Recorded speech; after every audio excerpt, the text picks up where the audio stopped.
played it, like I'm not finna get like caught up in the like you said, like, man, I've been doing this, bro. I've been putting this on. I've been having these type of sounds in my beats and been having this little flow like this. Right. It's like What do you think makes people want to like always like react like that? react like they need to prove that they created it. Because here's the thing, because like every room that I've been in, you know what I mean? Not gonna say no names, but everyone always has that. Like, is that more so like a how people want to be perceived as like not being burnt out, but like deep down inside that's your like actual like your actual emotion? Yeah. Yeah, so it's like it's a fight about embarrassment. Exactly. Ego, Yeah. You know, and like as a rapper, you gotta have an ego to be a rapper. Facts. Because it's like that's what you selling, low key. Yeah. Kind of like on some wrestling stuff. And when that ego is affected, like people not giving you a pat on your back or giving you a proper little respect or whatever. Right. You might get in a bag to where you feel like you need to lash out. So you might see people. It come out to me. What I've seen just watching interviews and just being around is like it come out in a couple forums like hating on the younger artists, like heavily, and saying, "Oh," and I'm telling like don't nobody care about that. Right. It's But, 2021. But someone like me, because like I like to think of like as like for rappers or artists and anyone that's an artist in general, I feel like we have the luxury of being a Stephen A. Skip and also being a LeBron and like a Jordan. So you could play both sides, right? That's why you have so many people that kind of like on some historian stuff, right? Because if we're being real, before 2011, what record came out of the Bay that went national? I'm talking objectively, right? Before 11? But that's, I mean, Tell Me When to Go technically went national, but it was such a regional thing. Right. So I guess that's the conversation. And you can speak better to it. What year was that, though? What year was Tell Me When to Go? 06. Oh, yeah. And I remember, and the thing is, like, I remember watching the premiere of Tell Me When to Go on 106 in Park, and I remember where it peaked at. Right. So like someone like me, I remember stuff like that. So like that because I'm someone that's always in the barbershop talk, so like debating about stuff you really can't prove objectively, but you're so passionate about it. You know what I mean? Yeah. It was that Lil Jon summer. Right. It was that summer 06, it was Snap Your Fingers, it was Tell Me When to Go, it was Blow the Whistle, Burn Rubber. It was all like that was our junior year of high school. Right? So now you got like a producer that a couple years prior had probably the biggest record in pop history, right? 03? That's 04, right? And then a couple years later, him and E40, them having their relationship and their chemistry, Tell Me When to Go happens. But name a record that came out of this region that was fully curated by artists, written, produced, everything from this region, and it went national. Vans. Okay, so did Vans go national? Yes, Vans went national. But we got to back up though.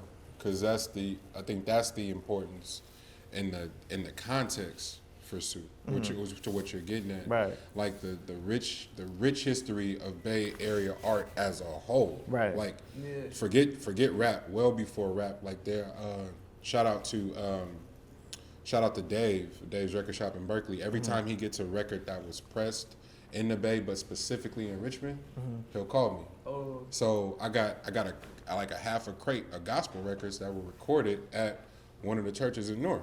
Oh yeah. But that band turned into the first funk band from Richmond. Wow. You know what I'm saying? So it's like there's this rich history of artists that come here, soak up hella game from both how to curate their art, how to approach it, how to build community, because we've been doing that from day one too. But then also how to maneuver in the business world. And you've kind of hit all of those marks where it's hella independent, it's hella DIY, it's hella homegrown. You have national success. Then you kind of have to revert, reimagine, and reassess and reassign everything in every one of your life, and then figure it out on the back end. That's where you at now. So it moved hella fast, and you covered a lot of ground. Yeah, you can't be the one to say I did this, pat your chest and stuff, but we can tell the whole story, and people go, wait, damn, it's been that long? It's been that many hits? It's been that many artists that have... My favorite thing about HBK and what you all have done is like how many people were able to get in, and how many other careers were created from that time. So that I don't know. Those are the things that I find myself talking about like traveling the world. You know. Yeah, that's a big point. You look at rap crews, and I think that should put us in an all-time rap crew. Facts. Like, you know, I'm not saying the number one ever, but when you, like you said, it's not really too many crews besides like Wu-Tang or like maybe Odd Future. That's But it's like Earl, Tyler. I mean, yeah. Now when you look at Steve Sid, that whole school, like it's a lot of them. But that to me, that's the greatest comparison because it's hella y'all, and even some of the folks that people don't. If you know, but no one goes out of their way to associate a Kahlon's success with the game. Right. Nobody talks about G-Eazy's success and what that connection was and like leveraging the game. Yeah, and not in a bad way. This is just what you're supposed to do. Way, yeah. Right, Shout out to G-Eazy, definitely taking me on tour, taking Pilo on tour. He took the whole camp. Right. Jay, right. the whole time. Right. Kahlon. So yeah, G-Eazy definitely played a huge part, and I say he's an honorary gang member. He was saying Carpenter Gerald and all type of stuff. So that's fire to me. That something we came up with, just kicking it around, could turn into an artist like him embracing, and you know what I'm saying. So same with Kahlon, like that was dope. We was already HBK gang when she got down, but her coming in and participating, and she had that vision of making Tsunami a brand and being who she is in the game from day one. Right. So that's how she came at me, like, I want to build the Tsunami brand. I feel like I can help y'all. Y'all need a girl. Facts. And then she was just like, you just announced it on Twitter. Right. Did that, and then it was on. So then she dropped Cloud 19. I'm there when they uploading it. I was just a part of her journey. You know what I'm saying? And I'm cool with that. That's enough for me to see her get to that level right there. It's like, it's a blessing to just even have a little aspect of her, just a turn in her story, you know. So how politically correct of you. That's fine. That's fine to say. But knowing what we know now and how the industry works, usually, if you're not an artist, you're the money. If you're not a money, you're the relationships person when it's first starting out, right? So now you put all those three things together. If Push is the talent, you're the money, and I'm the relationships guy. We put all that together, we can figure it out. And if we can't get him on, he's probably got an artist he's working with, producing for, writing for, and somebody this is like, in his type, you know what I'm saying? If we look at Ye was trying to get on as a producer, a rapper, and then had his own production company of his own artist, but it's signed to somebody else. So it's always intermingled. And you look up 25 years. How long ago was College Dropout? 15 years ago? Not even. Well, no, it was for sure. It's going on. It's not 20 yet. Right. It's going on 18. Yeah. Next February, because it came out on my 15th birthday. 18 years. Yeah. And then he's having what we would deem, he's up a B. The Yeezy brand is doing all this, Sunday service is doing all this. Meanwhile, he is posting on Twitter about this shitty, godforsaken contract that he probably signed when he was starving in his apartment in Jersey, and he signed to 30 niggas that in perpetuity. My cousin hit me, he's like, fam, what perpetuity mean? It's like, nigga, forever. Forever, you know? Right. It goes on for, But you're having all this success. But if you look at like the lawyer that was breaking down that deal was like, nah, nigga, his marketing budget is wrapped up into his album budget. So like when it comes down to like a contract like that, everything that the label does for him, he's paying back 100%. Wow. But here's the thing, right? That's like me going to the bank, getting a loan, building a house off of it, and then the bank being like, not only do you have to give us the money back on the loan, but by the way, you only own 14% of the house. That's a record deal, right? And so, but the only reason I was painting it like that though, was to ask Sudan Williams today, does he sign everybody just to protect the brand? Forget money, forget anything, but to protect the brand, knowing what you know now, what you learned. Do you sign everybody to some sort of paperwork? The Wu-Tang series is on. Right. RZA and Divine read the book, and the lawyer goes, hey, man, on the strength, I'm not about to advise you to put all these people's names on this company. It's not how that works. Yeah. So I wouldn't change nothing. You wouldn't change nothing. That's dope. I ain't gonna lie to you. People probably have told me like the same thing. So it was an opportunity. I had an opportunity to sign some people. You know, I'm not even gonna get into all the details. Yeah, no. Right. Like I had an opportunity to like, okay, get in on his back cut. And I'm like, nah, like I I don't know. The way I see my game, I'm like, I don't want to ever really sign an artist, and like, especially if I'm not. I'm big on like, I'm gonna eat what I kill. That's what I'm big on. So if I didn't actually put some hands on it, if I ain't lay no bars on it, if I'm not doing that, that's your money. Right. So basically, you're not Suge Knight. No, But even Suge gets a shitty rap, and no one, and the people that defend him go, "Hey fam, Suge paid my rent, my car note, my car insurance, and paid my mama mortgage." Right. Yeah. So that people only like depending on where their standing is in those relationships is how they tell the story. Right. You just sit up here and go, in hindsight, I still wouldn't have did nothing. But meanwhile, have had to live with people not always paying it back, not always saying your name, not always tapping in, and you still don't have. Why don't you have a grudge, bro? I just love this stuff too much. And I know I be sounding fake. And that's not fake. I'm gonna tell you, I really just it's love not. it That's too what. because the amount of times I called him during the pandemic, and every time he's cutting some record, and that's like that energy that we had when we were like 14, 15 on Xboxes doing the little karaoke thing. You still have that by yourself in a basement making music, Man. and that's rare. Man, bro, that's what I'm gonna say. And thankful, like that was one positive that came from that pandemic, like quarantine time, was like really finding myself and my purpose and why. From like when it was no money, you know what I'm saying? Like how we saying we was rapping on the Xbox, we was just like. It was just something like a nagging little thing in us. Where it's like we just gotta rap. I don't know. It just seemed like I didn't see nothing else happening in my life besides that. So I'm like, man. So like when you said why didn't you sign nobody, I always be thinking like I got me. Like shit, if I got me, I'm good. Like at the end of the day, I'm a rocker who rock with me. Right. I'm gonna do right by people. You feel me, and try to make sure my karma is good.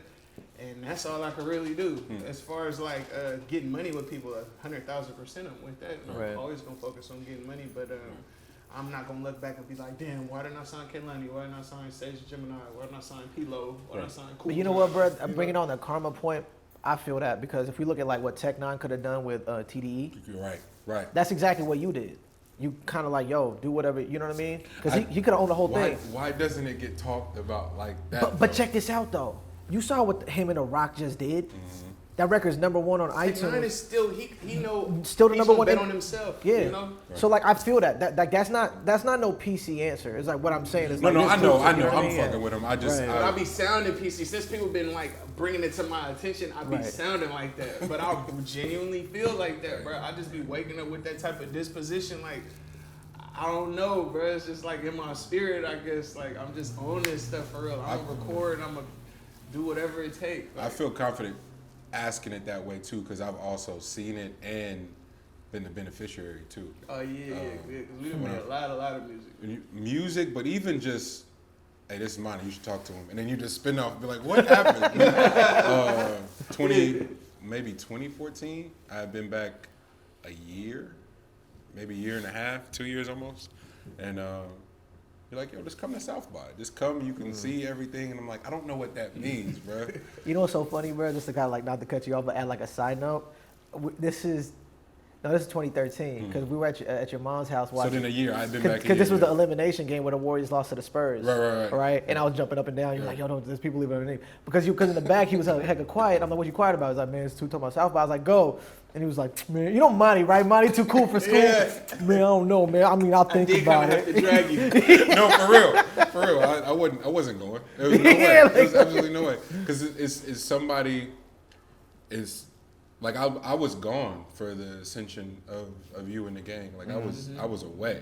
Yeah, but you'd be like, I'm playing the music. yeah, but y'all would be at Chief House. Y'all would email me the song and I would play it on the radio or play it in the club that night. So it was like boom, boom, and everybody would lose it. Yeah. And so it was like I moved to Portland after school and I meet like the first person I meet is a producer. He's like, bro, you actually kind of tight. Yeah. And then he found out about y'all. He's like, what are you doing here?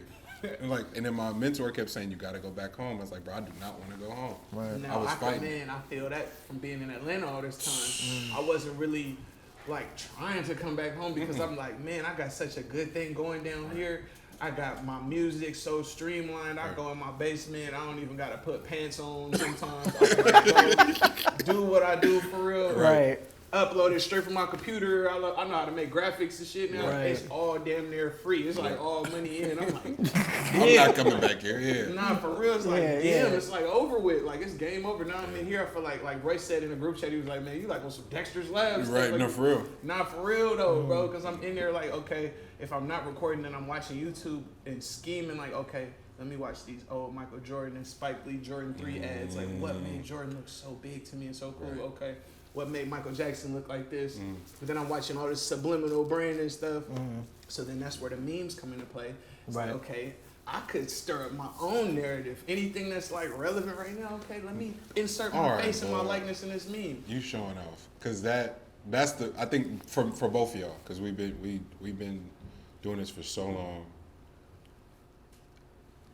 At every stage of y'all life was tapped in some regard. So yeah, you always wanted to be a rapper, but you went to med school too, Right. bruh. So like that's a very important thing. The I fact fucked that around. I fuck around. You got in. Right. And you wanted to be a engineer or some I shit. was Design roller coasters. so that's Yeah. like a mechanical engineer. Come on, bud. So there is a level of, I don't know, rappers, especially now, there's this, and it does feel racist. I'm gonna keep it a bean, because it's usually some white journalists marveling over how smart a rapper is, which is just weird, Right. because it's one of the hardest things to do, to put Right. words together, be that. Most lyrically dense out of all genres You know what in I'm the saying? world. And so, And be on beat. Yeah. Tell that whole story and be on beat. Right. and to do it with so much sauce too, I think is the other part. But you know what unites us in that whole thing? We're all genuinely fans. Fans. Because above he everything. and I can talk about like the music, whatever, what's going on, like it's still 2000 and freaking one, and Nah, we just, I'm on that, for you know what I sure. mean? And we're like, For we're sure. catting off on a spelling test because we're talking about what we just saw on the blog. We and talking what about the we think it means. documentary You know what I leak that we mean? heard on AOL.com. You know what I something mean? like We that. had the documentary for like 6 months before it came Yeah. out, and still we bought it did. when that shit dropped. Yes. I remember that. That was So a good I think it's really being a fan, and that's what helps you not get burnt out. Cause that's, bro, I'm telling you, like seeing you last year just record. And then the funny thing is, like, again, when you talk about subliminal marketing Tell the stuff, story, though. Tell the real so story, here's the bro. thing, right? Again, I'm not gonna say no names. You know what I mean? Nah, boy, hold on, start right there. The only reason I took it on one like that was because of him, you know? He's sicko. So He's here's like, bro, we finna drop every single week. We finna go in, woo. I'm like, all right, push for real. I'm with you, bro. We gonna do this just like this. Boom. But here's the thing, right? We looked at the numbers. We looked at What numbers in particular? we use Spotify. We basically, because I love the way Spotify just puts people on blast, even though people try to cook it. That shit's Yeah, so yo, that shit's so embarrassing. Yo, bro. side story. There's A&Rs that get jobs at schools so they can have a streaming farm at random high schools and just have computers like in a square just streaming a song on mute. No, Right, Riley, you already right. know So I'm so finna come put so on so the so again, some of the numbers are cooked, but we again took it on a fully Hey, organic. can you walk grandma across the street, bro? Yeah. Okay, thank you. So we Love you, G. Bye. Bye.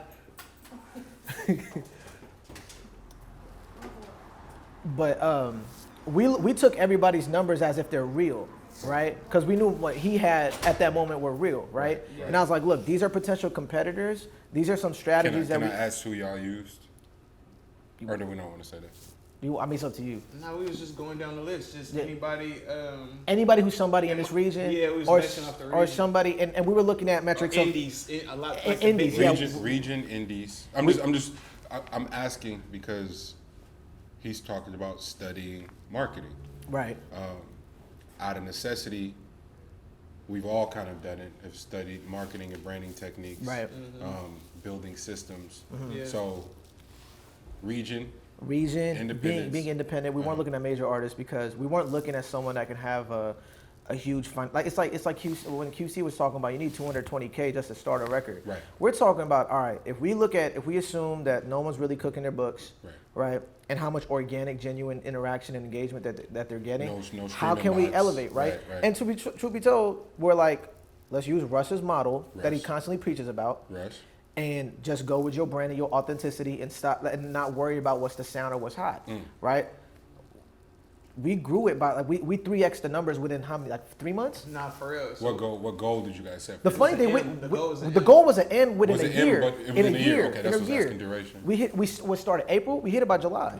We went yeah. we went over. and it went to 2.1 million Yeah. at the height. So it's like And wow. So Yeah. it scared me, right? Because I'm like, yo, it really, like, the thing is, like, bruh, it's like the California wildfires. Like content is really like that. If you can just start a fire, it don't matter if it's this small. If it catches and you just keep feeding that small fire, you just let the wind do the rest. But what makes you trust him like that to be able to go, hey, this is the plan, this is what we doing? Man, I think it's just because we was always just on some pinky in the brain scheming stuff since 7th grade. Since I came into y'all world, Wow.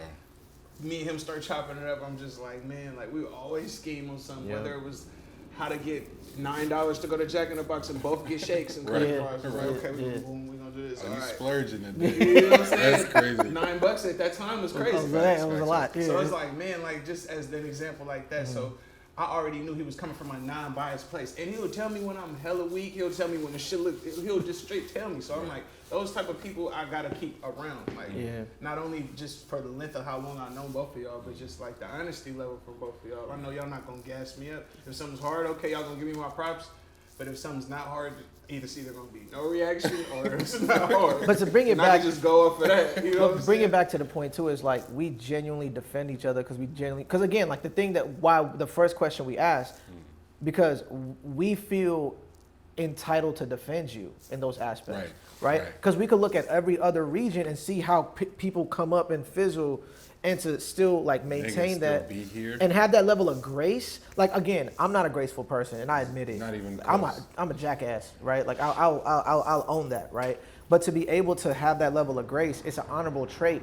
But to also be able to evolve and reciprocate that, because again, when we did that thing, I was supposed to release too. I didn't, right? Yeah, I that's didn't, why I was charged right? up, because I like to see him do his stuff. Right. You know what I'm saying? But that's what kind of fueled me, just sitting here being like, yo, this man genuinely cares about me accomplishing my goal. For sure. You know what I mean? And that having that genuine desire to see your friends, your brothers, your peers win, that's not common.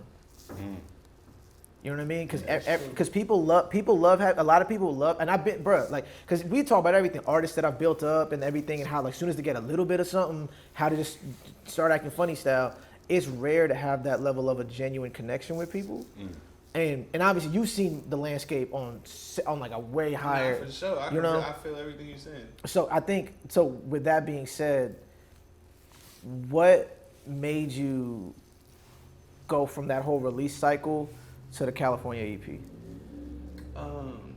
Really, it was just like quarantine fatigue. Like going in for that year, I was just like burnt out. Like being real, just emotionally. Right. It wasn't like I couldn't make songs. I'm just like, I haven't gone outside the house in 11 months, 12 months. I haven't got a haircut. I need to get my dreads hit. And I'm like, man, feel like Castaway, low key. I'm low key just like very. Tom Hanks. I'm very like skittish. It's almost like let's say y'all had a coyote with no pack.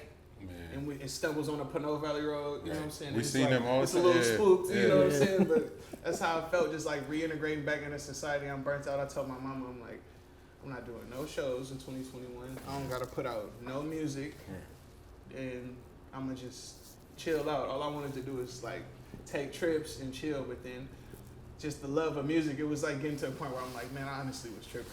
It got 2 months into 2021, I'm like, man, I'm tripping, I gotta drop. So then I started dropping music, but I wasn't hella promoting, it would just be one post. It wasn't like social walk time. Right. It was just fatigue from that.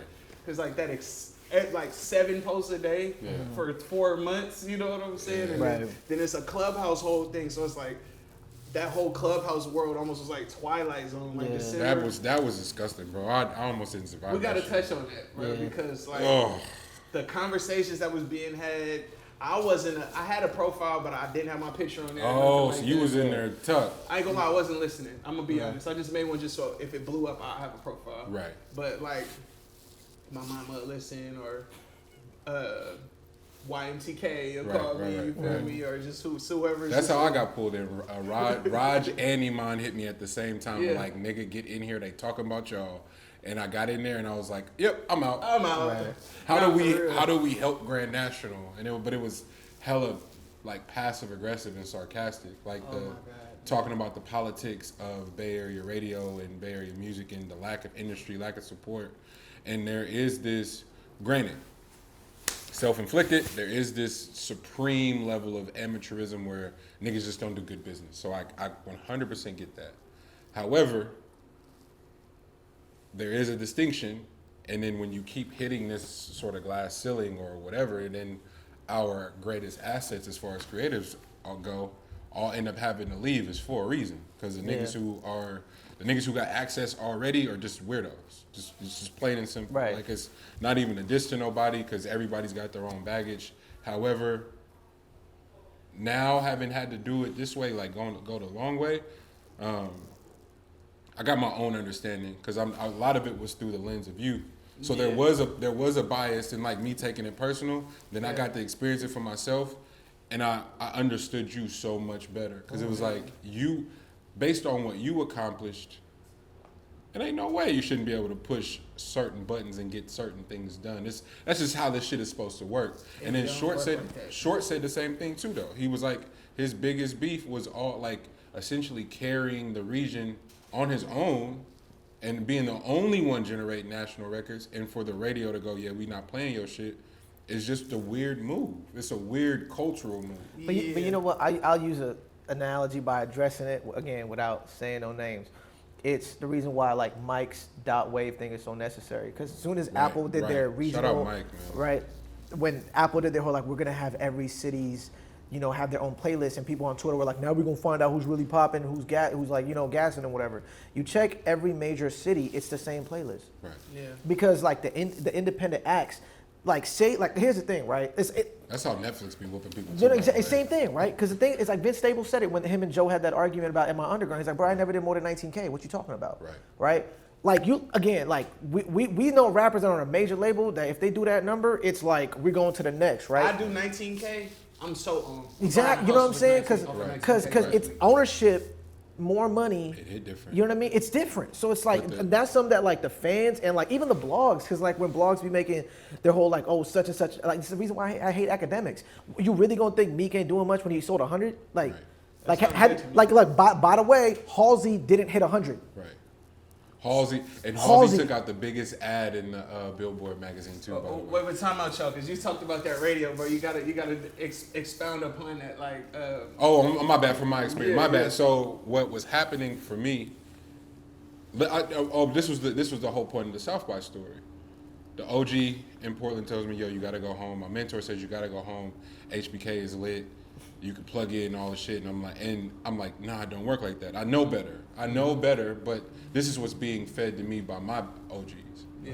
I get back, you like, nigga, come to South by. I get to South by, the first people I get cool with is Tim and Mike Smith.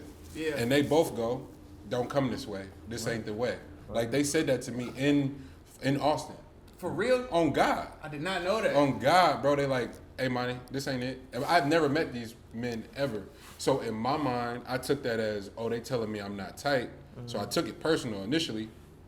And then Tim, God bless his heart, nigga, when they get on, he went on tour with, maybe that was you he went on tour with somebody right after that. It was the Wiz tour, it was me. But when he got back, he reached out and started coming, like pulling up and being like, come to the office, play me the music. We had just finished LMA, right. Push Mixed That. And he's like, no, this shit tight, but you gotta go find your lane. You have to go build your own. Cause do it like look at it. He wasn't dissing anybody, but he was like, it's just Sue. Yeah. It's just Sue. Man, I don't see it like that. You wouldn't, but I saw it and I was there. So I get to South by, it's like 9 by the time I get to the house. You and Calais are in the little spare bedroom downstairs clapping. Oh yeah. Everybody, you put out a tweet. I'm doing verses. Niggas start sending you hella shit, and you start knocking out verse by verse. Tim comes in the room. Hey, you got Sway at 6 a.m. And then whoever ain't in the van, this ain't in the van, getting left. And you like, bet I'm gonna do 2 more, and then I'm gonna just shut it down. Yeah. Nigga, it's 4:30. Yeah. You wake up at 6. And by the way, just me, you, Tim, and Calais and Mike are the only ones that wake up to get in the van on time. Get to the van, go to do Sway.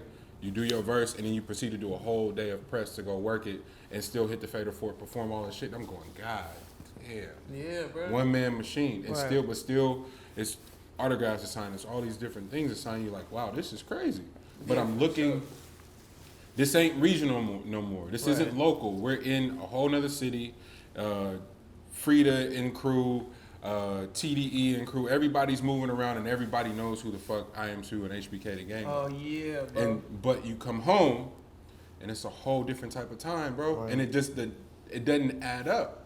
And then you start. People seem to choose what they escalate, especially in our collective group of people. I'm not even gonna say city. I'm not gonna say the Bay, nothing like that. But just our demographic of hip hop consumers, whatever nationality, city, whatever you claim, you have to present yourself in a certain manner to be held at home. You know what I'm saying? So I felt that maybe just because I wasn't wearing enough ice, or maybe I'm not doing enough antics, it might be like seen a little another type of way. Just, you know what I'm saying? Especially at that time, because I was way more hippied out, like you know, just froze, different little like patch shorts and just. But let's be real, like that, no, you're 100% right about that, because like I remember doing going to a show for G in like '09, and he had La Pena packed. But like when you go around, no one's really talking about G until he like conquered the world, and then came back, and then the Bay like embraced him. Like, but that's not just a Bay Area thing. You ask anybody from anywhere, they feel the even same the way. Atlanta artists, the New York artists, everybody want to get out of where they at. Of course, you want to be big in your city. But if you're going to get to a place where every artist seemed like they had to, in order to go to that next level, they had to go to another place. That feels like a misstep to nurture and generate, like, fuck the music at this point. I'm talking about just building industry. So if you need booking agents, if you need more venues, if you need more management, if you need more creative agencies where the money circulates, because all that money, all the industry money circulates between the few companies that provide those services, from your DSP dashboards to your booking agents, like all that shit PR firms, it just circulates. Label gives them budget, you probably gonna use the same agency that Russ used or whomever, and so you see all the same people pass a particular threshold.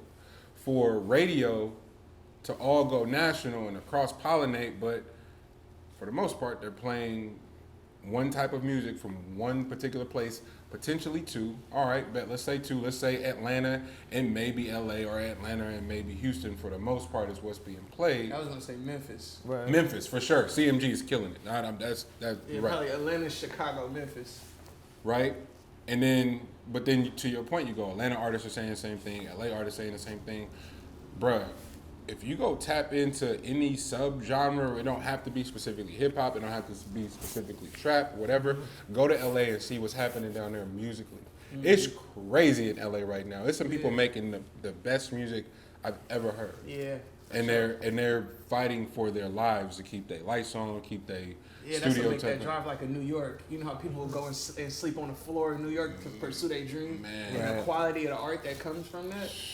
So LA is definitely on that type of time. It just fit as I have a very specific vision of disrupting the industry and creating hella jobs for people that love art. My first time getting to go to the Grammys, it fucked me up. We get to the Grammys and go to all the parties, go to this party, go to that party. And you walk in there and you see who gets to dictate where the money go. They don't look like us at all. So then you go, wait a minute, you do almost 7 figures and you don't ever have to step in front of the camera, you don't ever have to make no beat, you don't ever have to do nothing. You get to just put people in position and you don't even know, and so you get to subcontract something that has cultural equity that you just don't understand, but you understand systems and formulas and how to guarantee the infrastructure. That's why you could take a Microsoft CEO and put him as the president of Def Jam. And nobody blinking out. His products. And I mean, it's the power of the dollar, right? Because like when we talk about radio, like the way that like I helped Burn infiltrate radio was his money. But niggas got to start saying that and stop acting like they. It's because like when you were talking about the rise of radio, it's payola.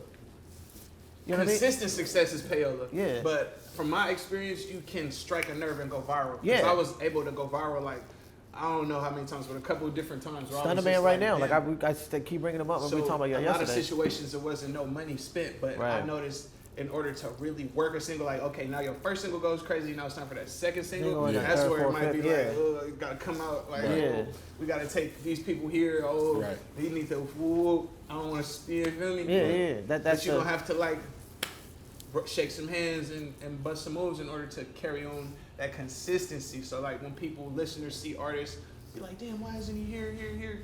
It could be an underperforming first single, and now that budget ain't ready. Yeah, exactly. Or like someone else around the turnpike is bubbling now. Yeah. The money, like Mike always says, like whenever it's like around this time of the year, that's when he's trying to get all his records together, because like by January is the month where he's like, yo, this is when the whole industry is allocating their budget for the whole year. So if you don't get a piece of that, he's like, wait for next. That like when Mike broke down like his perspective on it, I was like, it really is like a tie. Them niggas been in it forever, so that's all cute. I'm gonna go with my conspiracies.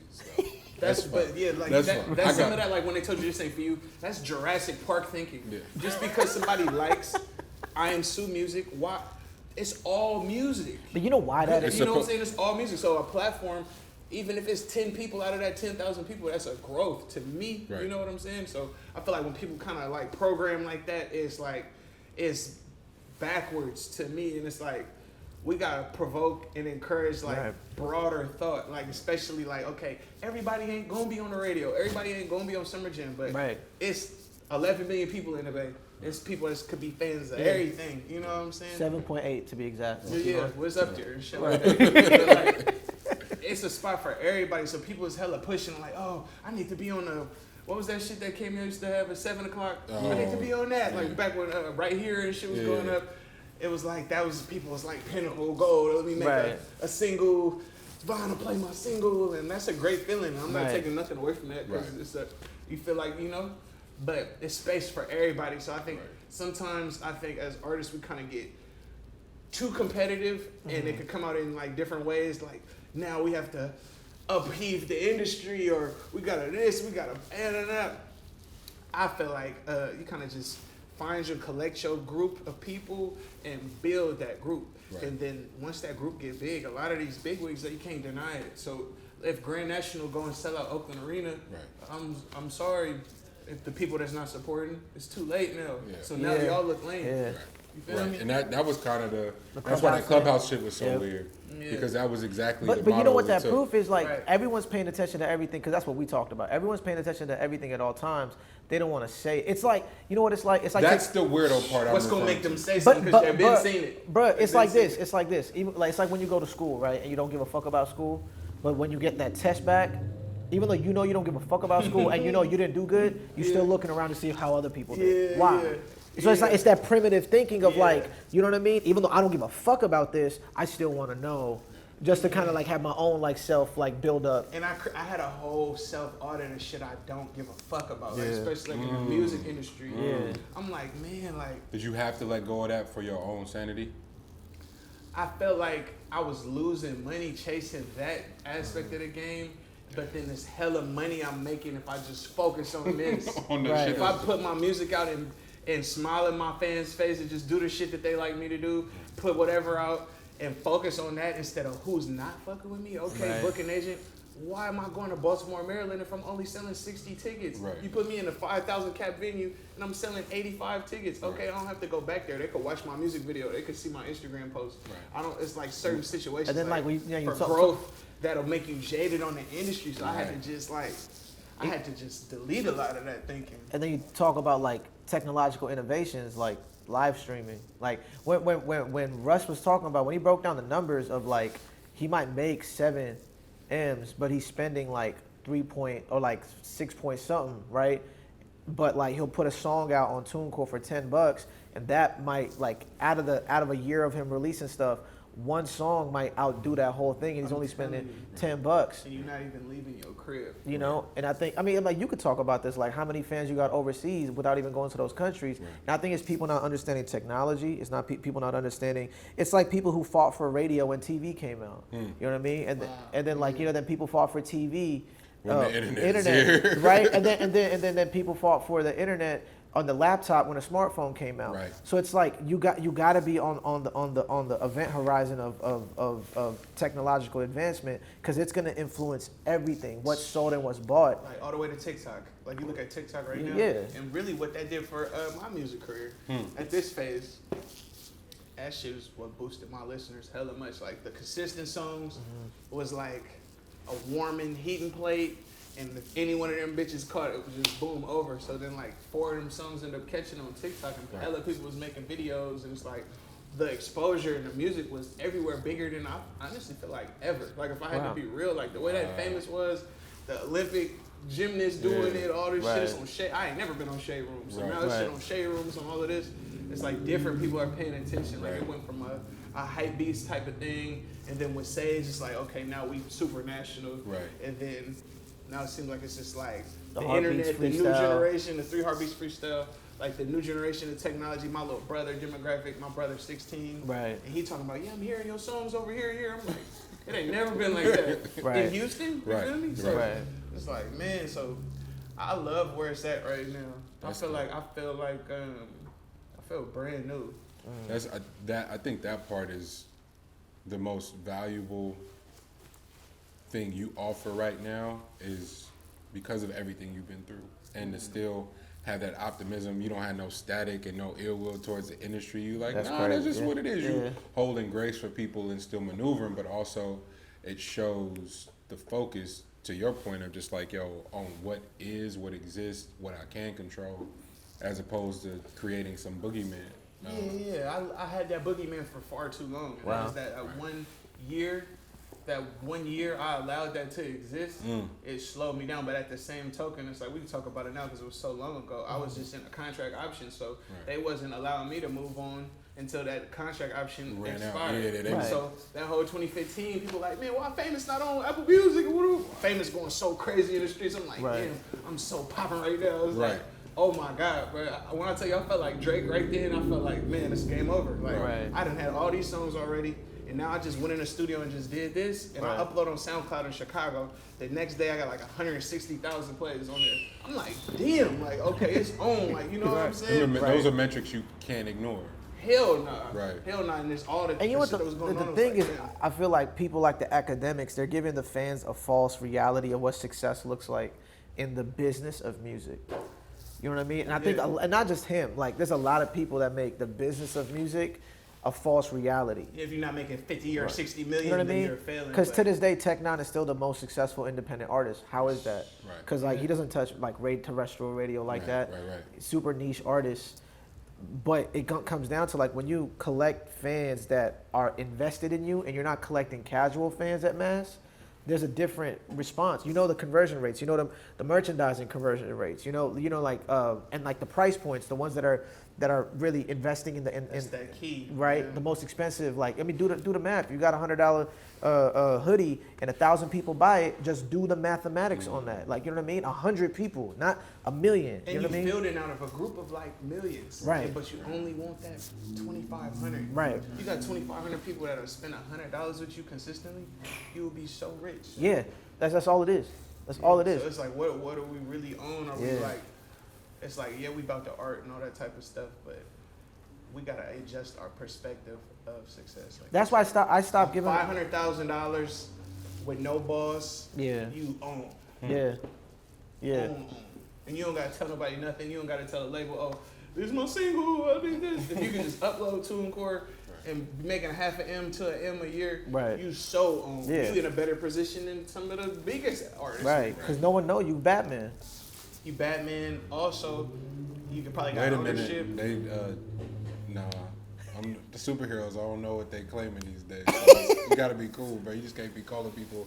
You talking about Superman shit. the Clark Kent Clark thing? Kent, yeah. Oh, Bruh, man. Hey, man. comics been had like that for like years. I've been reading comics. Yeah. But they've been had that for years. Okay, as a comic book reader, that has always existed. This isn't Bruh, something I remember coming out of PV in like '04, going to the library and reading about freaking Rogue, and you know, and like those characters being homosexual. Like that's been a thing, and that's another thing, right? Again, bro. What influences you and what creates your reality versus what's really reality.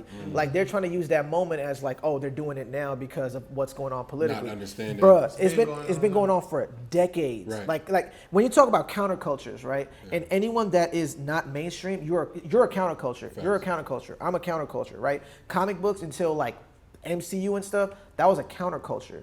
And you could read The Dark Knight, you know what I'm saying, by Frank Miller, and see what's been talked about. See the It's mania. It's you know the what I whole mean? yeah. So it's like I think that's the value of being a counterculture. Your world, you're a world within a world. And once like the mainstream gets like a whiff of you, Right. they try to make it seem like the mainstream's always gonna act like they made you, because if they lose that leverage, no one cares. They don't care about the mainstream no more. That's a bar. You know That's what I a mean? bar. Like, think about it, but think about you and I. Like, people gonna watch this and be like, "Who the fuck is this weird Indian kid?" And like, some people might know you, right? The truth is, Some you people know what I mean? might- You know what I'm saying? maybe. You know what I'm saying? But big people might know but, you. but but if you think about the amount of money we've touched doing music, being Batman, being the unknown, like that's fear. Just like his point with the people that was really cutting them checks back, you know, Right, like right. he was like, man, they touching 6 figures and they just connect. They just kick it, Yeah. and that's it. And then that's when I really started to reassess just how I determine value. You know what I'm But saying? the thing is, like, yeah. we're creating real objective value, where like the proof is in people relying on you and how efficient you make it on an economical business level, right?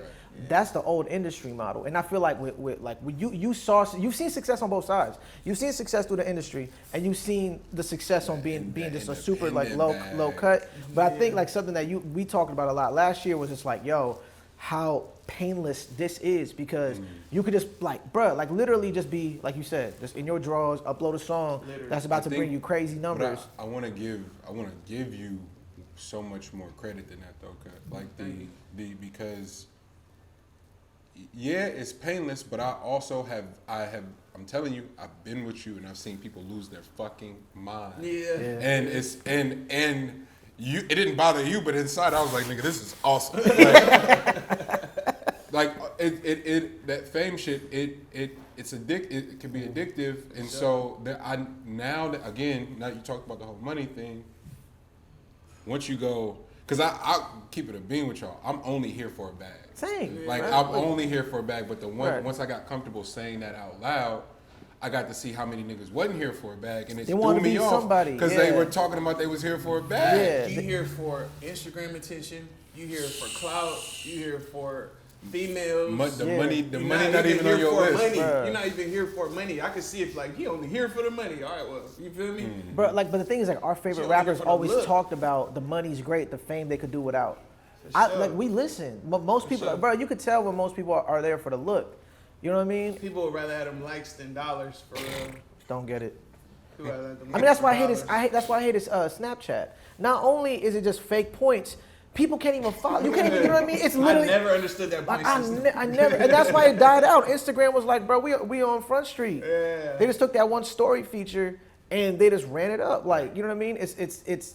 I think. Great capitalism. I love it. You know what I Yeah, mean? for sure. I feel like I've been in like because I was like a 106 and Park type of rapper. I've been on there and did the freestyles, Right. and the BET Awards, Yeah. you know what I'm Everything. trying to say? Yeah. It was really like a rapper, you know what Yeah. I'm saying? And then also doing like the independent way, like the touring, the 5 projects a year. Right. So it's almost like I feel like I got 2 careers, and me and my boy Justin, my DJ, we talk about that all Shout the out time. to Zero. That's my Yeah. guy. He just Man. watching it again. But again, speaking about people infiltrating and figuring out what works for them, people don't know that Azure has a whole other demographic where he packs real. shows Yeah. For real, doing on his own. thing. Yeah, Like on it's his own. it's- Selling hella merch, Right. DJing, a hell of a rapper, Right. producer.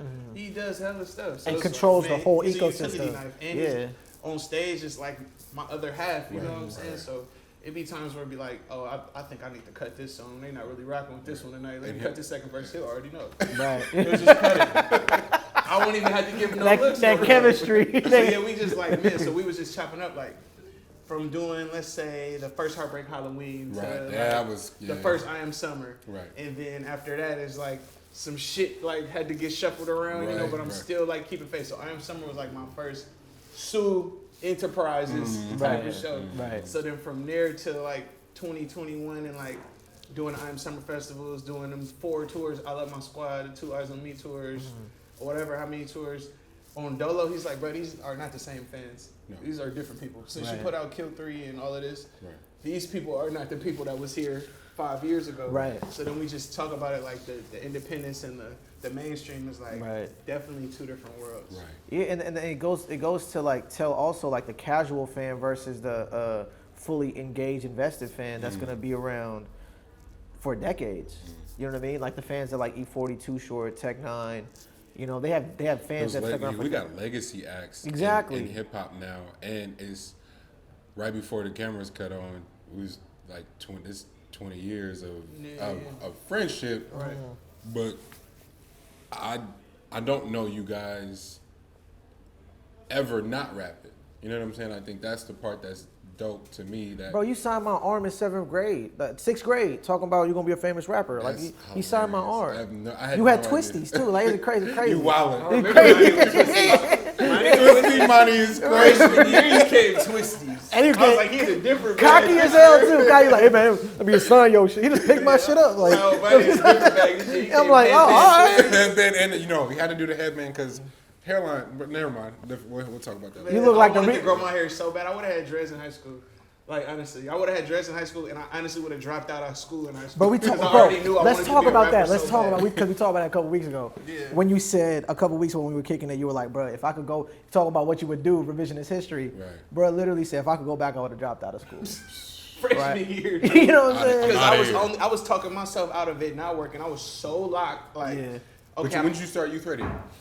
sophomore year. Okay, so you knew for real. Bro, freshman basketball team, I told D-Boy, Rob Price, Donovan, Wow, Like- some legends. Giovanni Gonzalez. Some Y'all remember him? legends. Right. Yes. Yeah. I'm talking The brothers. We talking and stuff. And I'm like, yeah, I'm finna be a rapper. And trials and stuff. I'm like, man, I'm finna be a rapper. And they was like laughing, like, they was like, man, hell no, you can't even rap. Well, I ain't never heard you rap. I'm like, watch. Dead serious though, like watch. And then from there, it's just like, man, we was just locking in, recording at your house on that first MacBook, remember? Right. Yeah. Like, So bro. it's Like, like, man, oh, dude. that's December of 06. Classic. You was in there. Bro.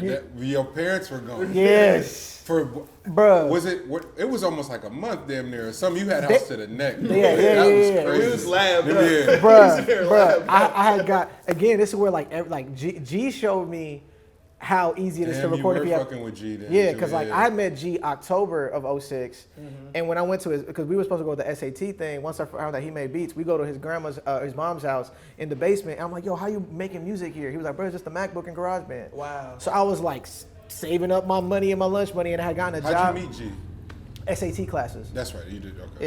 Yeah. You met him, random and you is met that? him in there. Yes, How SAT. random That's is that? crazy. Yeah, SAT classes. And the funny thing is, like, Young Jiro. I was fully going in to lock into my SATs, and I was like, realized the producer, I was like, God telling me, you know what I'm supposed to focus on. Completely wasted my time taking the SAT. Yeah. I don't even understand. You know what's the fucked value of up that. now? You don't even gotta take that shit no more.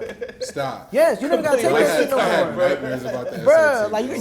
you talking about people that could have played D1 ball but didn't get to because of And now dumbass you don't have to SAT. do it Now you even gotta Complete take that waste of shit. time. SAT prep. The prep, SAT. yeah. Yes, it was man. What am I gonna jargon, do with this score, jargon, bro? Like now that you had this information, bro. Like But what? Like, yeah, like when I saw that all you need is a laptop, I copped a laptop and I told like everyone at school, like, yo, bro, I got a laptop, basically got studio.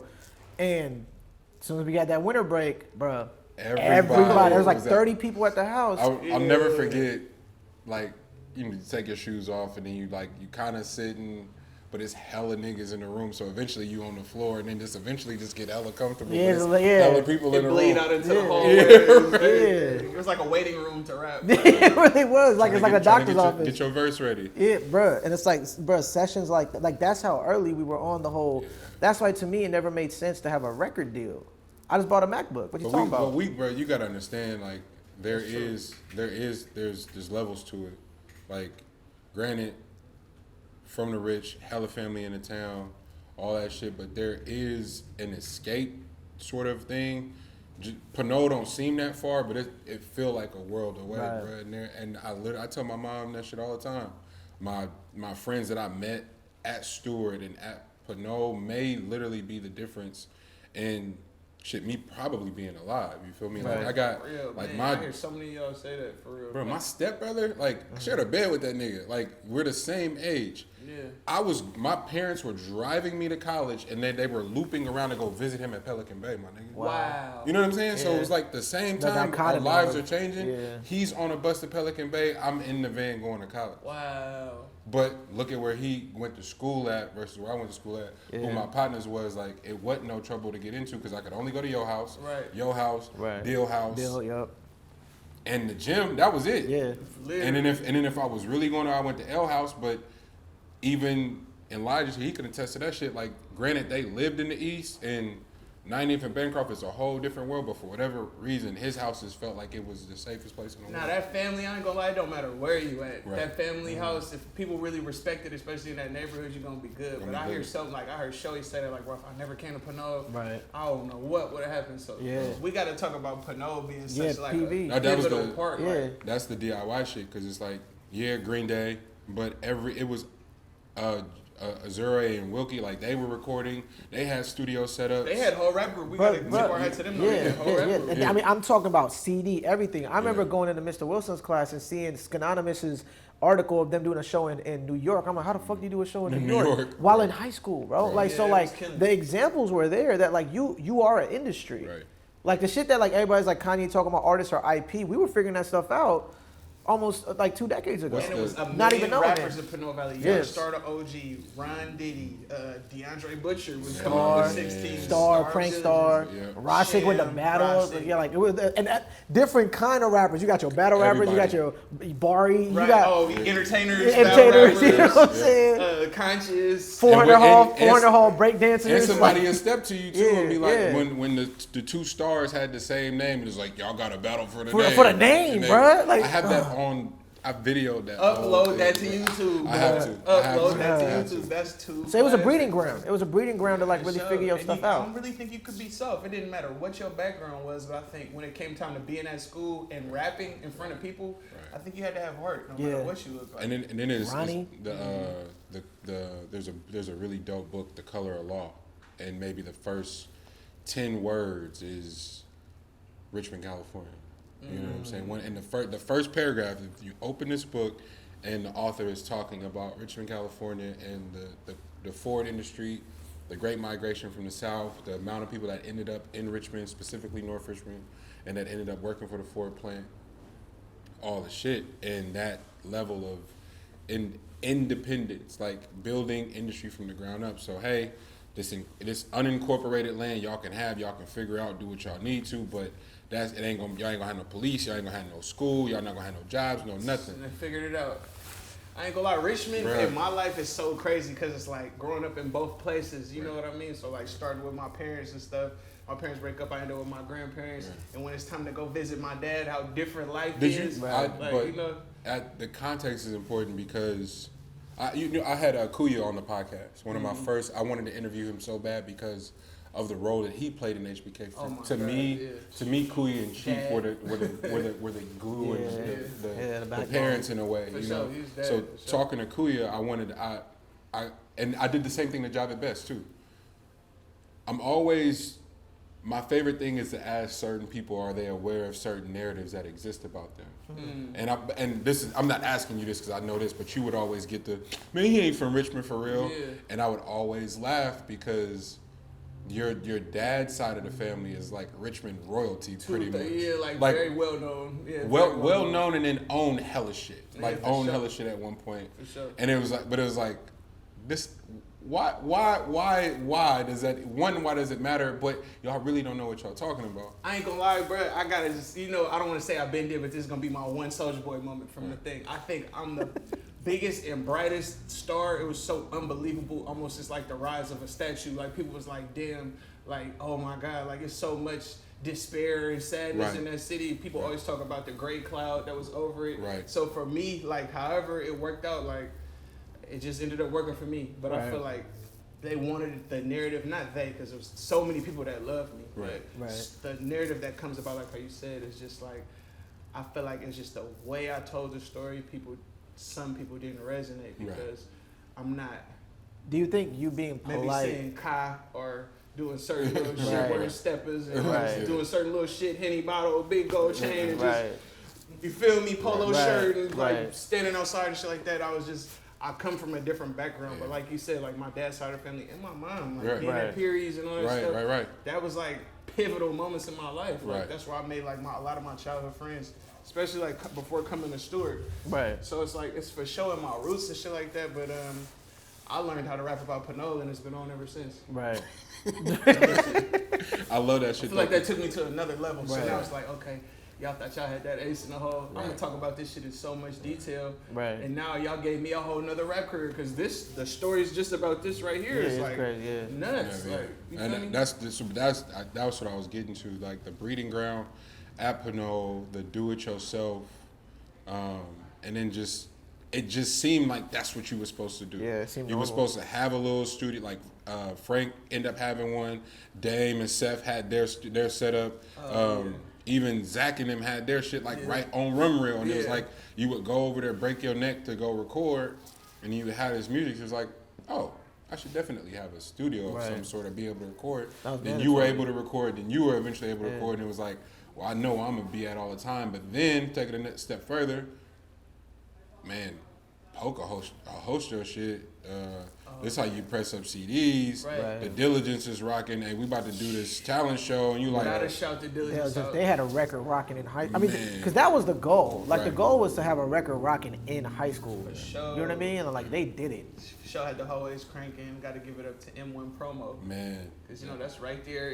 Hilltop Mall, Diligence. They brought the music industry to our front door. And Yeah. shit, like, you know. There was a lot of examples of how realistic it was. It was never a pipe dream. Yeah, it was right there. It was Yeah. not a pipe dream, Yeah. bro. From talent shows in the mall. Yeah. You ever seen one of them talent shows Right, in the mall? absolutely, So yeah. I feel like the area was kind of like pushing that. Yeah. Like we would It was love to there. have a star from our area. You know, Right. like Right. the mall looked nice at Christmas time and Yep. different stuff. Like now, I don't think that same world exists. Like But I so think- for that right. platform. I think also like we're talking about all these events. They happened before the '08 financial crisis. Because like we were right there. Because even like when I went back to Stewart and I talked to Mr. Estrada, he found something very special about that '03 class that graduated. Right. He always said that. He Yeah. said '02 and '03. He was like, after y'all never saw that energy before, haven't seen that energy since. Right. So there was something that was just like almost like, not to sound corny, but it was kind of written and it was kind of fate. That we all kind of met. We all had like-minded things. We all had like assets to help the next person. And then we even like years later, because you and I, we kind of like, we detached and then like reconnected. Yeah. And again, it was back to the same thing, Yeah. right? So same thing when he went to college. Like it was, you know what I mean? Like the sessions that we were cutting, and when you would come back, like, you know, and like I didn't realize years later to what impact that had on him, or even like Lex, like bro, like the video that we shot for you. So like when you look at like all these things and like the domino effect, Right. you know what I mean? That we were all serving a purpose, and I So think everything play a part. and then by having these conversations with each other, it made us realize like, yo, these expectations that society or the music business says you need to like, these checkpoints that they've kind of made up, they're not really realistic because I just did this and it made this man do that. And I did this and it inspired him to do this. He did that and inspired me to do this. And just kind of like pouring back into that village, Right. it's more fruitful on every front. I damn near did my senior, they call it capstone, but it's your dissertation essentially to graduate college. And I essentially built this education model that was supposed to serve or or cut the recidivism rate of how people, you know, convicted felons reoffend and end back up in prison. Right. So doing the research and shit, you find out that the average prisoner has below a 5th grade IQ. Wow. So without even going any further, nigga, there's a direct correlation between education level and your ability to decide and go, hey, I got an F already. If I get caught with a pistol, if I get caught around other convicted felons, if we get pulled Right. over, all this shit, it's a minimum Right. 15-year sentence. Just that alone, a person with, at the very least, a 9th grade education could probably go, yep, I'm not gonna make that Right, decision. But right. if you a 5th grade, like you still have to tell kids, hey, don't do that, don't do that, don't do Sure. that, don't Right. do that. But if you have a 5th grade But- education level, you can't. So I did. But what I learned at Stewart was the power of community. Yeah. So if your mom was going on a chaperone trip, guess who wasn't about to cut up? You know what I'm Right, saying? right, like right. there was a Dill's mom would probably come or whoever, but the parents had a relationship. The Miss Butcher knew. My mom told her like, Right. "Hey, he with y'all from 8 to 3. Don't call me." And Miss Butcher was like, "I don't know what to do. I ain't never had a parent tell me that." So Right, then Miss right, Butcher right. would be like, "Hey, your mama said I ain't got to call you. You might want to straighten up." Right, you know? right. No, for real, yeah, That's that's true facts. about that 5th grade education. I had a bad memory from right when I got to Stewart. My boy, his name was Avenay. and he and his boy stole a car, and then the altercation went down to where Evan ended up passing away, getting shot in the midst of that transaction. So I'm just like, that education, people telling, hey, don't do that.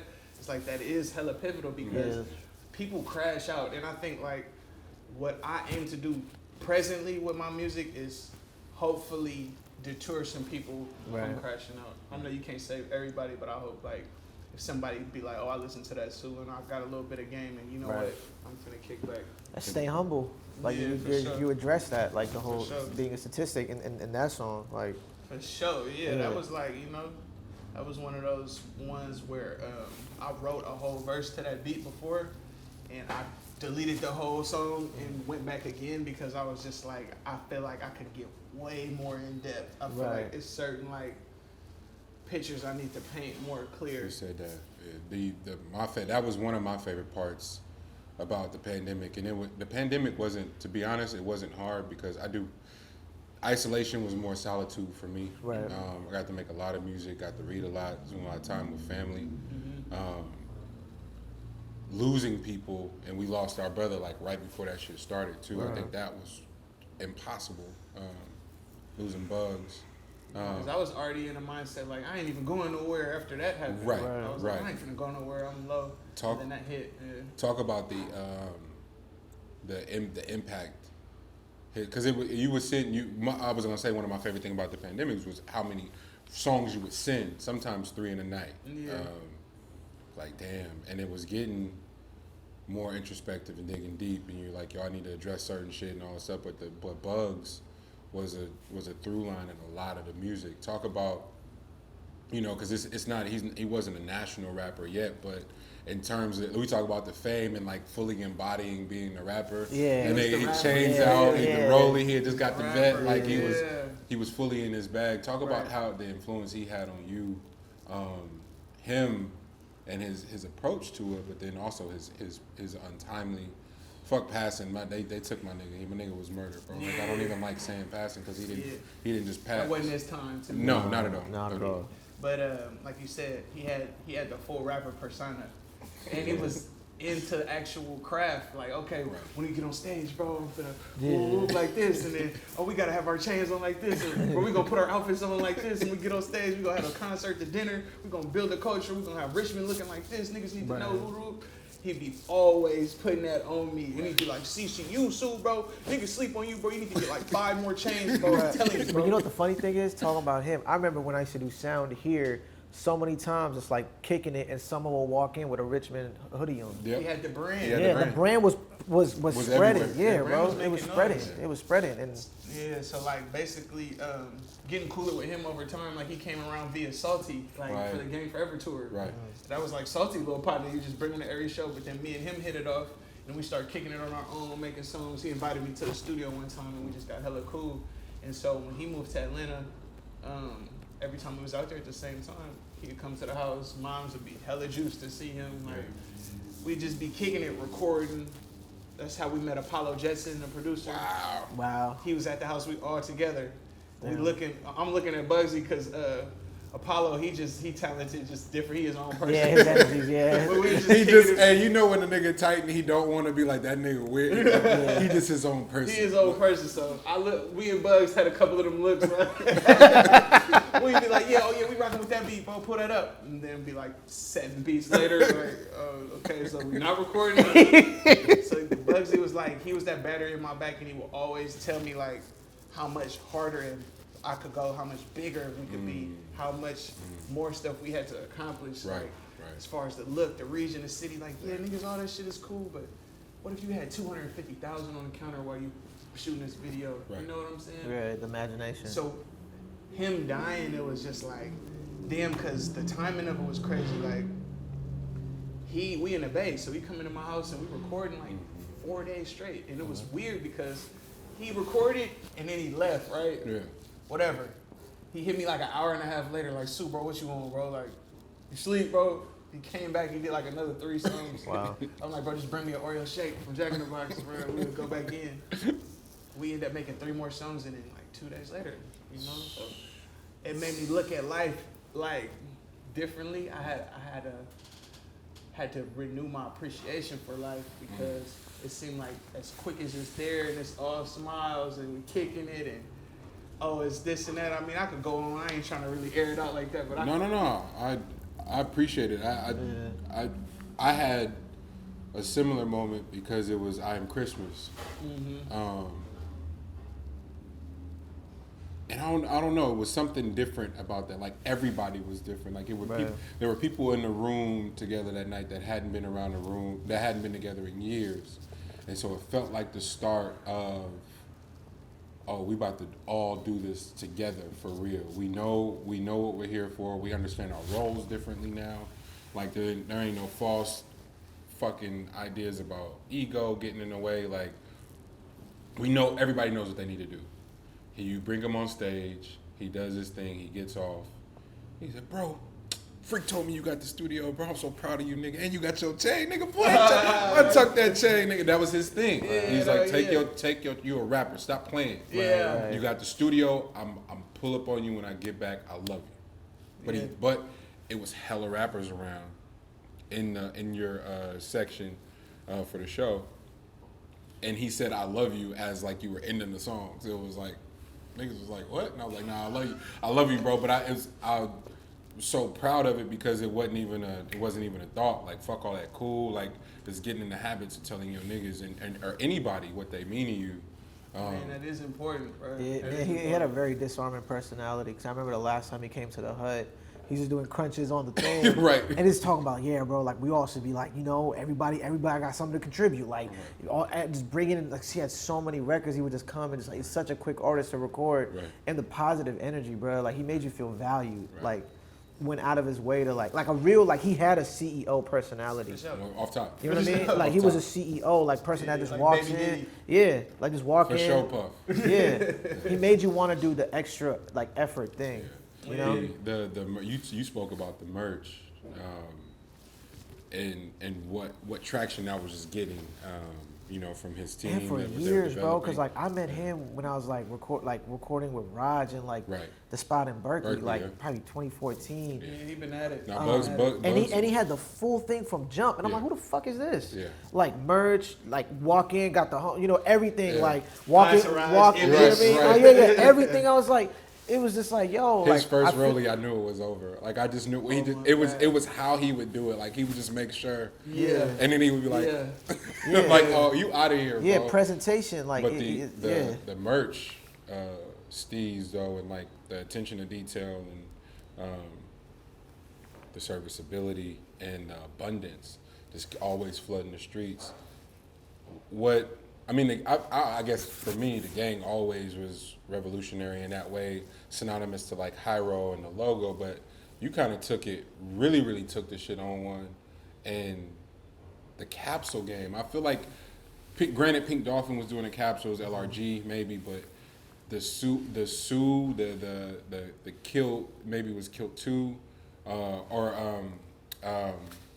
Young California capsule, like there were these. That started that Young California capsule, Filthy Drip. Right. Okay. So to me, that was an early wave as well too. And you talk about the evolution to the merch now, all the stuff you got. Oh man, so it was like I always would like sneakers and like Jordan fits, and just I'd be looking in the JCPenney catalog at like Route 66 flannels and like just different stuff. Mervin's California. I'm trying to put it together. TJ Maxx, you feel me? Marshalls. Right. I'm trying to put it together on that level. So whether it be that Rockaware or that LRG or whatever like that, I always was like, I'm gonna take my twos and fews. Mom said I could get 3 things. Right. I'm finna get these jeans that I could wear hella much. Right. I'm finna get this 5 in jungle hoodie that's like kind of offshoot LRG for this. I can wear this for 3 weeks. So yeah, mom's was having me in that situation. I was just thinking about clothes and what I wanted. Since I got this, man, I want this though. Yeah. I want that LRG skeleton hoodie, bro. I want them Jordan 5s, and you feel me? I'm trying to come like this to the basketball game. Bro. Right. Okay, so that started with that, and then so I see Oliver. Oliver got the same Rockaware jacket I got on at Youth Radio, and I'm thinking it's Pilo. Damn. So like we ended up getting cool kind of off of that basis, and it was always kind of like around clothes, like whether it be Rockaware, like I said, Polo, LRG, all of that type of stuff, and they know Oliver is such a GOAT when it comes to the Nike Steeds. Man, SB, his SB game oh, man, early bro, though, early. crazy, bro, Yeah. from day one. Him, and then Cool John. Right. You know what I'm saying? Cool John was already on the SBs when we got to CCC. Crazy. So that was already a wave. We Right. got together. We was already like, oh, I see you with them Olympics patent leather 6s, boy, you going crazy. Okay, well, I'm finna come with these metallic 5s. Okay, we gonna go Jordans every day this week. Right. That's how me and Cool John basically got cool. Right, We, right. like, we always see each other with some Jordans on. Right. Like, okay, man, we finna go Jordans Right. all week. We finna go SBs all week. And then John started working in the mall. Big Rob, who was, Shout out you Rob. feel me? Oliver, Right. best friend, my brother. He was already doing the D&D screen printing. He'd be with Chris Brown. He'd be with these Man, people. that's one wave I forgot about. So, That's bro, crazy. they had a whole career wave. We would be Right. wearing D&D. Like, we went to the Hercules Multicultural Fair. Right. Pilo had a D&D airbrush bedazzled mask on his face with the matching tee with the jeans. Damn. So we was on that. Right. So then, like, Rob already knew how to print. He knew how to use Photoshop. I met up with Reggie, thanks to David Ali, and we labbed up and came up with the Heartbreak Gang logo and my logo and different little flips of that. They'd come to Pilo House, and we'd look at the laptop and be like, okay, we want to make it where it's like, look like this. I ain't gonna Right. say what it was trying to look like, but make it look like this, flip like this, woo woo. And that's where the merch came from. And then the Filthy Drip. Having a home base in that mall, we could always pull up. Yeah. It started at Yeah. Zoomies. We That's used to just be crazy. at Zoomies with Shout Nick. out Nick. Yeah. And so we got to be real about that. He was Right. having the vans, all of that stuff. Then we go downstairs to Filthy Drip, and it's like, okay, really close. And okay, John got Smart Life brand. We do our first Heartbreak Smart Life collab. And then it started going on and on from there. And then the merch started blowing up. Right. You know what I'm Wow. saying? And then now it's offshoot merch. Everybody got different little things.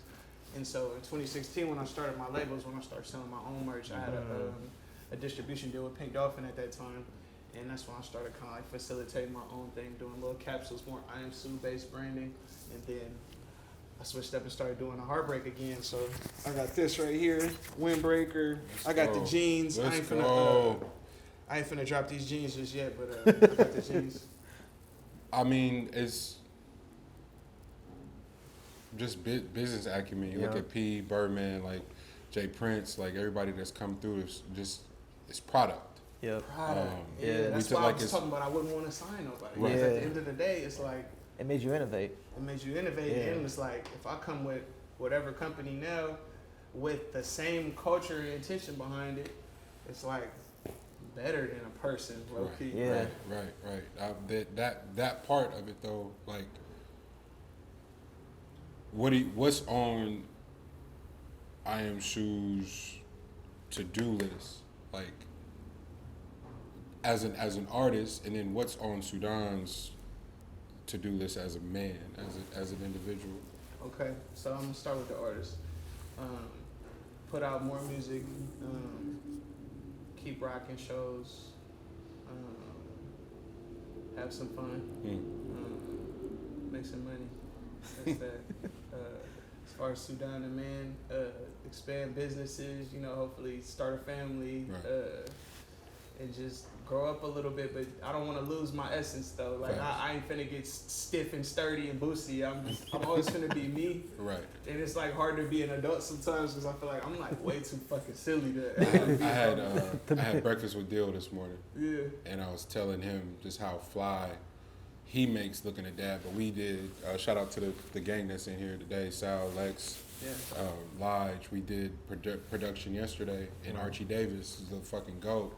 Him and Don, what they built with OPM and everything, like, For sure. you know what I'm saying? Like, but he was just saying his definition of success being able to take his kid to school every morning, and he's Yeah. getting ready to have his kid. And I was like, yep, that sounds about right to me. Like, I just want Right. the freedom and the bandwidth to bust down breakfast real quick and to rap the most ancient rap songs in my kids on the way to school. Like, that's my That's a blessing. it's bro. a blessing, but it's also a symbol of, it's a flex and like bandwidth and space and like happiness. And I feel like so much more can be taught through that lens. And so I was just you would like, we don't, but Dill was saying, he's like, bro, they fully had me convinced that you lose your youth Right. or being a dad and pursuing your passion, you can't do both. He's like, that's bullshit, money. He's like, I'm on my way to a engineering convention right now in Vegas. Right. The kid's straight, wifey straight. I'm about to go bust this play down and come right back with another bag. You know what's funny? While you were talking, I was thinking like we need to like humanize being a rapper, but we need to also humanize being a father or a mother or like all these like normal progressions in life, because I think people have kind of they're like, we live in a world where people want to hold on to the moment a little too long. They youth, they like whatever, like, and the truth is like life is better when you just let it happen until they're trying to orchestrate it to happen. 100,000%, bro. Holding on to the youth is when rappers encounter some nasty moments. I love how you said that, bro. Think about that though, bro. Some of our favorites, bro. It's like, damn, like it's over. This is when you chose to do that. Like, I don't want to single nobody out, bro. But Music Soul Child trying to start a But you know what I'm saying? I know exactly what you mean. Bro, I had the same thought. Had 25 years. I got it. When Brian McKnight had those. Y'all wildin'. Y'all going for the goats, nigga. Brian McKnight was wild. I just worked on a production with his kid, and based off how that went, yeah, he's wild. He's wild. He's wild. Yeah, he's wild. So, man, like you said, bro, being a father, that's something that I aspire to be, you know what I'm saying? And just having just different little endeavors. I'm hella into theme parks still. That's like you haven't let go of that. You like, is it a collab? Is it your own? Is it a not a Lollapalooza, but what's the Odd Future festival? Like, is it like that? Like, it's all of it. Right. So I would say I would start with a collab and then partner that into making, not partner, but build that into making IAMSU, where I could have those type of installations in there, and then maybe when I'm like 50, open it up. Because I was watching like Walt Disney open Disneyland when he was probably like 52. wow.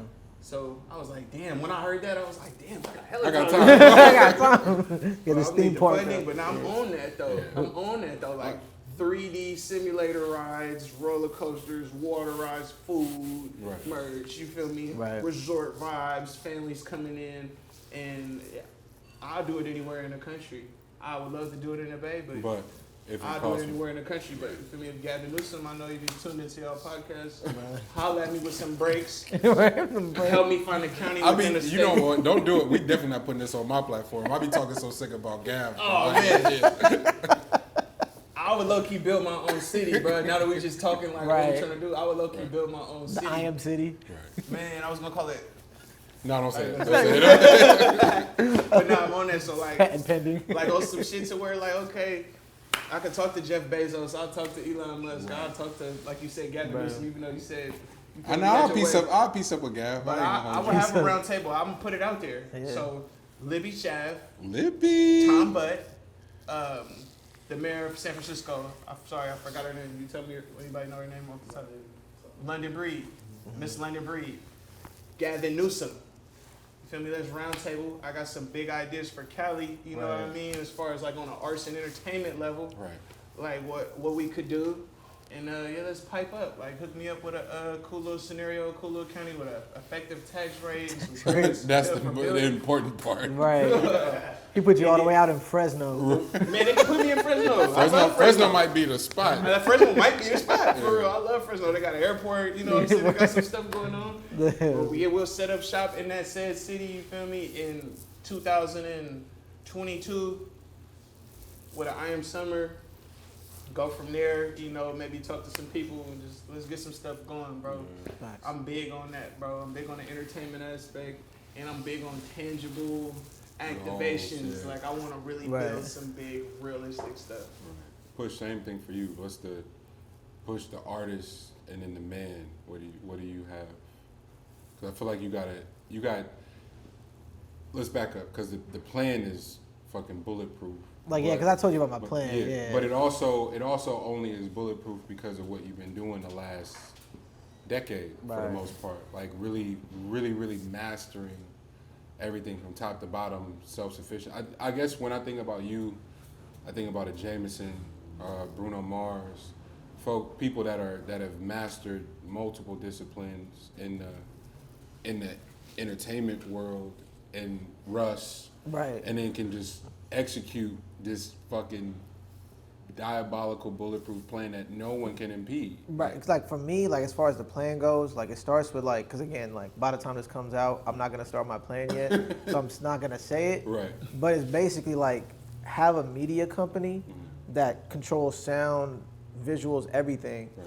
and just put value into that IP. I'm just gonna speak that general, but more specifically, I want to influence people to take and value the academic approach to what we do, art, music, acting. That's Because I fire. feel like that step is so undermined, and that's That's why we fire. have the fuck shit that we talked about in the music business, Right. and even like you talked on the podcast about like when you have hard workers beating people that aren't talented, it's because there isn't an AAU for where the talent can learn its value and learn to also understand the business and where they can do it. Right. You know what I mean? That's why we got the gatekeepers that we do. On the family side, bro, that's just like being like you said, like being a dad, like like raising that next generation. Like for me, I never had a fear of growing up because I never looked at growing up as me letting go of my childlike heart. I never cared about being youthful, like or looking youthful. I cared more about preserving my imagination, because that's what that's what I held synonymous to being like a kid. For sure. So like because like you become docile when your imagination dies. And that goes back to like anything, like you have to feed it. Like people feed their ego, they don't feed their imagination. And one that has a big imagination can come off as egotistical, but there's a difference. So it's just like and at the same time, for the next generation, have that infrastructure where they don't have to make the same mistakes or have to jump through the hurdles that I did, the cultural hurdles, and even some of the things that have made me become, like I'm someone that doesn't speak my intentions. Like my girlfriend will tell you, like, I'll be doing stuff like you never told me. Friendships have had the same thing. Andrew Weed, like he got a laundry list of when so like being vocal and feeling, Shout out Quiddy. you know what I mean? Like just getting into a space where I feel vocal to express my intentions. That's beautiful. That's beautiful. How about you, bro? Oh man, I'm living it. We played Irk's record for the Chronicle on Monday. Played it for everybody except for me. Tell me about this album for 9 months. Oh, play it for you. Well, please play it for me. And everybody was just talking, and Heard that. Deuce was like, yo, it took us 18 months to make this, but it took us 20 years to realize we needed each other. And I laughed because it was like, took y'all 20 years, nigga. Right. I knew exactly where I'd be at. You know what I'm saying? Like, in terms of doing exactly this and building a real fucking. It's because everybody's saying the industry economy, but literally, I want all my niggas to be up, like for real, just because of what that means for our families and reproducing, right? So our children, as dads and husbands in here and shit already that are part of the crew, and I do feel that shit. That's what gets me up every day. Right. It's like I got real partners that can feed their families off of what we're creating. And it's like, yo, learn this business, learn this play, go take this meeting, understand what this is, study it, because I'm trying to be up a few B's. Like I don't say that tongue in cheek. I mean that shit. So I live my day like that, start my day like that with gratitude, writing down, execute plans, and then a checklist, and then one by one do that shit. And then it creates this sort of partition or separation. But it's not separation because everybody know where they can find me at. If you hit me a few times, I don't get no call back, nigga. Come to 1634 Telegraph. I'm in that motherfucker, like working, like nonstop. If it's not physically making music or recording somebody, it's developing another plan or on the phone executing the next play. And every time I call you, it's like, hold on, bro, I'm on a meeting right now. Every time.